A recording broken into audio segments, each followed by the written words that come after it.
31 criminal కేసులతో 16 నెలలు చిప్పకూడు తిన్న ఈ జగన్మోహన్ రెడ్డి 16 ఏళ్లుగా బెయిల్ మీద తిరుగుతూ బయట పెద్ద రాజకీయవేత్తగా చలామణి చేస్తున్న ఈ జగన్మోహన్ రెడ్డి సిబిఐ రమ్మని పిలుస్తున్నప్పటికీ కూడా నేను రాను కోర్టులకి అయితే గీతే వీడియో కాల్స్ ద్వారానే నేను అటెండ్ అవుతాను అని చెప్పి రాజ్యాంగాన్ని సైతం పక్కన పెట్టేసిన ఈ జగన్మోహన్ రెడ్డి 2014లో తెలుగుదేశం పార్టీ చేతిలో చిత్తుగా ఓడిన ఈ జగన్మోహన్ రెడ్డి 2019లో ఎక్కడ ఓడిపోతానో అనే భయంతో సానుభూతి కోసం సొంత బాబాయిని వివేకానందరెడ్డి హత్యని ఆసరాగా తీసుకొని అతని హత్య చేయించి దాన్ని ఒక ట్రంప్ కార్డులాగా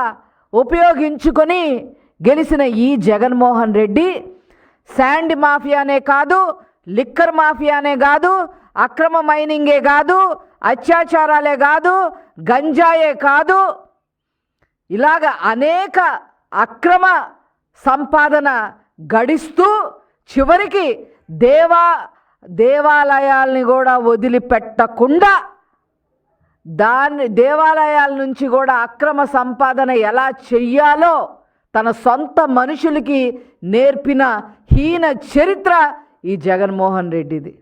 అందులో భాగంగా తిరుపతి దేవస్థానాన్ని కూడా వీళ్ళు వదిలిపెట్టలేదు. రాజశేఖర్ రెడ్డి హయాంలో 7 కొండల్ని 2 కొండలు చేస్తా, అది చేస్తా, ఇది చేస్తా అని పైలోకాలకి ఎలా వెళ్ళిపోయాడో ప్రజలందరికీ కూడా తెలుసు. ఆనాడు వాళ్ళ నాన్న కూడా కరుణాకర్ రెడ్డి అనే నాస్తికుణ్ణి మరి తెలుగుదేశం తిరుమల దేవస్థానం చైర్మన్గా నియమించడం జరిగింది. అదే బాటలో ఈ జగన్మోహన్ రెడ్డి కూడా కక్ష గట్టినట్టుగా తిరుపతి దేవస్థానాన్ని ఏదో రకంగా ఒక మకిలి సృష్టించాలి, హిందూ మనోభావాల్ని దెబ్బతీయాలి, ప్రపంచవ్యాప్తంగా ఉన్న భక్తుల నమ్మకాన్ని మనం తీసి పక్కన పెట్టాలి, ఏ రకంగా చేయాలి అని చెప్పి ఒక కక్ష సాధింపుగా తిరుపతి దేవస్థానం మీద కూడా కక్ష కట్టారు. దానికి కూడా ఆధారాలు ఉన్నాయి. ఏనాడైతే మరి ఎకరాలు అమరావతిలో మరి టీటీడీ తరఫున వెంకటేశ్వర స్వామి ఆలయాన్ని నిర్మించాలి ఇన్ని ఎకరాల్లో అని ఆనాడు చంద్రబాబు నాయుడు గారు మరి పూనుకుంటే మరి దాన్ని కుదించేసిన వ్యక్తి ఈ జగన్మోహన్ రెడ్డి ముఖ్యమంత్రి స్థాయిలో ఉండి ఆనాడే అందరికీ కూడా అర్థమైంది ఇతనికి ఒక మతం, హిందూ మతం అంటే పడదు, దాని మీద కక్ష కట్టాడని చెప్పి అందరికీ అర్థమైపోయింది. అదేవిధంగా మరి ఏ మాత్రం వెంకటేశ్వర స్వామిని కొలవని వైవి సుబ్బారెడ్డిని, కరుణాకర్ రెడ్డిని చైర్మన్గా చేసి వాళ్ళని ఏ రకంగా ఉపయోగించాడో ఇప్పుడు నేను చెప్పదలుచుకున్నా. అందరికీ కూడా తెలిసిన విషయమే. అందరు ఏమంటున్నారు, మొట్టమొదటిగా లడ్డూలో కల్తీ నెయ్యి ఉంది, దీన్ని నిగ్గు తేల్చాలి అని అంటా ఉన్నారు. కానీ నేను ఆ మాట అందలుచుకోలేదు. మీకు ఇంకా క్లియర్గా ప్రజలకి చెప్పదలుచుకున్నా. ఒక నెయ్యి 1 కిలో ఉండి ఒక 10 కిలోలు రసాయనాలు కలిపితే దాన్ని కల్తీ నెయ్యి అంటారు. అసలు మొత్తం రసాయనాలతో నెయ్యి వాసన వచ్చేలాంటి నెయ్యిని సృష్టించిన వాళ్ళని దాన్ని కల్తీ నెయ్యి అంటారా? ఇది ప్రజలే ఆలోచించాలి. సబ్బులు తయారు చేసే రసాయనాలు, పెయింట్లు తయారు చేసే రసాయనాల్ని వీటన్నిటిని కలిపి దాన్ని ఒక నెయ్యిలాగా సృష్టించి 63 లక్షల కిలోల లడ్డూల్ని తయారు చేయించి 250 కోట్ల పైన డబ్బులు తినేశారు అనంటే వీళ్ళని ఎక్కడ పాతి పెట్టాలి, ఎక్కడ పోడ్చాలి వీళ్ళని? మేము అది చేయలేదు, ఇది చేయలేదు, మీరు ఏదో మాట్లాడుతూ ఉన్నారు. ఆనాడే ప్రతిపక్ష నేతగా నారా చంద్రబాబు నాయుడు గారు చెప్పారు, కల్తీ నెయ్యి వాడుతూ ఉన్నారు, ఇది కరెక్ట్ కాదు అని చెప్పి ప్రతిపక్ష పార్టీగా మేము తెలుగుదేశం పార్టీ తరఫున ఎంత చెప్పినా కూడా మేమేదో కావాలని వాళ్ళ మీద అభియోగాలు మోపుతున్నావు అని చెప్పి అందరినీ కూడా మభ్యపెట్టే ప్రయత్నం చేశారు. ఈరోజు సుప్రీంకోర్టు ఆధ్వర్యంలో సిట్ వచ్చింది. సిట్ రిపోర్టు బయటకు వచ్చింది. అందులో ఖచ్చితంగా జరిగిందని చెప్పి చెప్తా ఉన్నారు. 63 లక్షల కిలోల నెయ్యి మరి కల్తీ అయ్యిందని చెప్తా ఉన్నారు. 250 కోట్లు కొట్టేశారని చెప్తా ఉన్నారు. ఎవరైతే ఈ రసాయనాలు సప్లై చేశాడో నెయ్యి రూపంలో బోలే బాబా, అతను పద్దాక వైవి సుబ్బారెడ్డికి ఇంటికి వెళ్ళిన వీడియోలన్నీ అందరికీ తెలుస్తూనే ఉన్నాయి.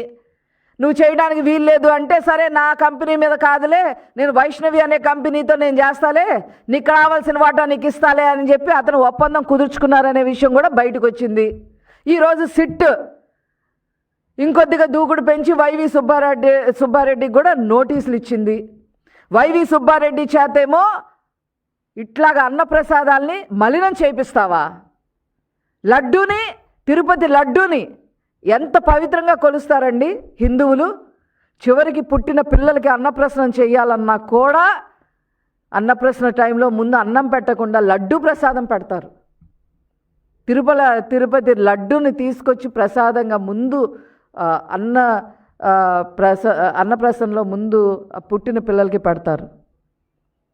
వైవి సుబ్బారెడ్డి దానికి పూనుకొని కల్తీ లడ్డూలు తయారు చేసి 250 కోట్లు కొట్టేస్తే, కరుణాకర్ రెడ్డి చేతేమో ఇంకో నాటకం, ఇంకోటి పరికామండిలో దొంగతనం చేయించావు అతని హయాంలో. అది ఇంకా ఎంత దారుణం అంటే, వీళ్ళు అతన్ని రక్షించడం కోసం అతని ఆస్తులు 14 కోట్ల పైన ఆస్తులన్నీ రాయించుకునే పనిలో మునిగిపోయారు తప్ప కల్తీ నెయ్యి విషయం బయటకు వచ్చిందని చెప్పి ఊహించలే వీళ్ళు ఎవరు. ఇప్పుడు దీనికి ఏం సమాధానం చెప్తాడు అంటే, వైవి సుబ్బారెడ్డి సిట్టుకెళ్ళి నిజాలు చెప్తాడా? నిజాలు చెప్తే ఇతను కూడా గొడ్డల పోటుకో గుండెపోటుకో గురవుతాడా? ఏం జరగబోతుంది అని చెప్పి మేము అందరం కూడా వేచి చూస్తూ ఉన్నాం. ఖచ్చితంగా దీన్ని నిగ్గు తేల్చాల్సిన అవసరం ఖచ్చితంగా ఉంది. తిరుపతి దేవస్థానం యొక్క పవిత్రత ఏంటో తెలుగుదేశం హయాంలో ఆనాడు ఎన్టీ రామారావు గారి దగ్గర నుంచి ఈనాడు చంద్రబాబు నాయుడు గారి వరకు ఎంత దాన్ని అభివృద్ధి పదంలోకి తీసుకెళ్లారో చూసి తెలుసుకోవాలి. ఇప్పుడు ఈ కూటమి ప్రభుత్వం వచ్చిన తర్వాత చంద్రబాబు నాయుడు గారు టీటీడీ చైర్మన్గా నాయుడు గారిని నియమించిన తర్వాత, బిఆర్ నాయుడు గారిని నియమించిన తర్వాత ఎన్ని మార్పులు. స్వయంగా వైసీపీకి సంబంధించిన నేత, ఒక మంత్రి, పోలవరం గురించి ఏమాత్రం తెలియని వ్యక్తి, ఇరిగేషన్ ప్రాజెక్టులు అంటే ఏంటో తెలియని వ్యక్తి, లంబాడీ డ్యాన్సులు వేసుకుంటా కాలం గడిపేసిన వ్యక్తి, చంద్రబాబు నాయుడు గారిని, చంద్రబాబు నాయుడు గారి సతీమణిని అందరినీ కూడా ఊకమ్ముడిగా పద్దాకల మాట్లాడే వ్యక్తి, మాట్లాడితే అశుభం తప్ప శుభం పలకని వ్యక్తి. ఈరోజు అట్లాంటి వ్యక్తి కూడా తిరుపతి దేవస్థానంలో ఉచిత భోజనం బ్రహ్మాండంగా ఉంది అని చెప్పి వీడియో వదిలాడు. ఇతను ఏ గొడ్డల పోటీ గురవుతాడో తర్వాత మాకైతే తెలియదు.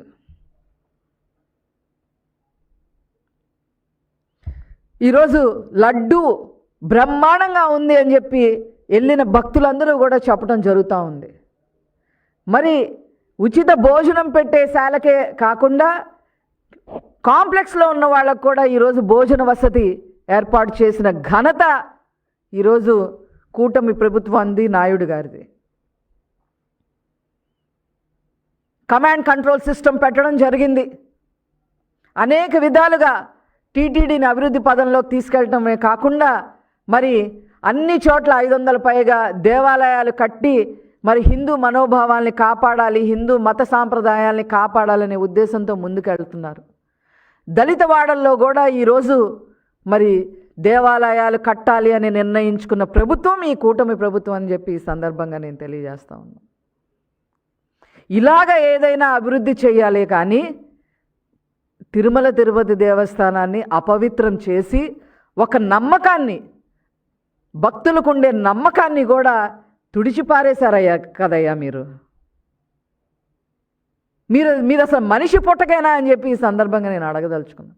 మనిషి పుట్టకేనా? డిక్లరేషన్ ఇవ్వలేదు జగన్మోహన్ రెడ్డి. నువ్వు ఏ మతం అంటే ఖచ్చితంగా చెప్పలేడు, డిక్లరేషన్ ఇవ్వలేడు. సాంప్రదాయం ప్రకారంగా మొగుడు పెళ్ళాం వెళ్ళి, భార్యాభర్తలు వెళ్ళి ఏనాడు వస్త్రాలు సమర్పించలేదు, పట్టు వస్త్రాలు వెంకటేశ్వర స్వామికి సమర్పించలేదు. మీ మేడం జగన్మోహన్ రెడ్డి గారి భార్య, ఆ మేడం గారు తిరుమల రారని, తిరుమల ఎలా ఉంటుందో అలాగ ఇంట్లో సెట్టింగ్ వేసి ఓట్ల కోసం 2025లో ఓట్ల కోసం నాటకాలు ఆడతారా? అక్కడ కూడా పంతుళ్ళు బ్రాహ్మలు తీర్థం ఇస్తే దాన్ని ఇట్లా దులుపుకుంటారా? మీకు లేదు, మీకు ఉండాలని మేము అనుకోవట్లేదు. కనీసం హిందూ మనోభావాలైనా మీరు కాపాడాలిగా. మీరు ఒక ప్రజానాయకులు, మీ మొహాలకు ఒక పార్టీ. ఏం ఆలోచిస్తున్నారు మీరు? చాలా చాలా దారుణమైన విషయం ఇది, మామూలు విషయం కాదు.